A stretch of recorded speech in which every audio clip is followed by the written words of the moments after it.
بسم اللہ الرحمن الرحیم الحمدللہ والصلاۃ والسلام علی من لا نبی بعد۔ آج رمضان کے 14ویں دن جو ہم دعا کرنے جا رہے ہیں وہ سورہ آل عمران کی آیت نمبر 193 سے ہے۔ ربنا اننا سمعنا منادیا ینادی للایمان ان آمنوا بربکم فآمنا ربنا فاغفر لنا ذنوبنا وکفر عنا سیئاتنا وتوفنا مع الابرار۔ پروردگار، ہم نے ایک پکارنے والے کو سنا جو ایمان کی طرف بلاتا تھا کہ لوگوں اپنے پروردگار کو مانو، تو ہم نے مان لیا، اب تو ہمارے گناہوں کو بخش دے، اے مالک ہماری برائیوں کو ہم سے دور کر دے اور ہمیں اپنے وفادار بندوں کے ساتھ موت دے۔ یہ دعا سورہ آل عمران کے آخری رکوع سے ہے۔ یہ رکوع شروع ہی ایسے ہوتا ہے کہ چاروں طرف اور آسمان میں نشانیاں موجود ہیں، اگر کوئی غور کرے تو لازمی خدا کو پالے گا۔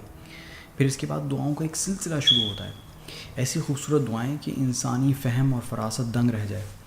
اس دعا کی خوبصورتی یہ ہے کہ دعا کرنے والا اپنا سب سے پہلا خیر کا کام یعنی ایمان لانے کو اللہ کے سامنے رکھ رہا ہے کہ اے اللہ، میں نے تجھ سے تعلق جوڑ لیا ہے اور ہر ایک سے تعلق توڑ لیا ہے اور تجھے اپنا لیا ہے، اب تو مجھے ان غلطیوں پر نہ پکڑ جو مجھ سے سرزد ہو گئیں، مجھے نیک بندوں میں شامل کر اور مرتے دم تک انہی میں رکھ۔ اللہ کہنے اور سننے والے دونوں کے لیے اس دعا کو قبول فرمائے، آمین۔ وما علینا الا البلاغ۔ السلام علیکم ورحمۃ اللہ۔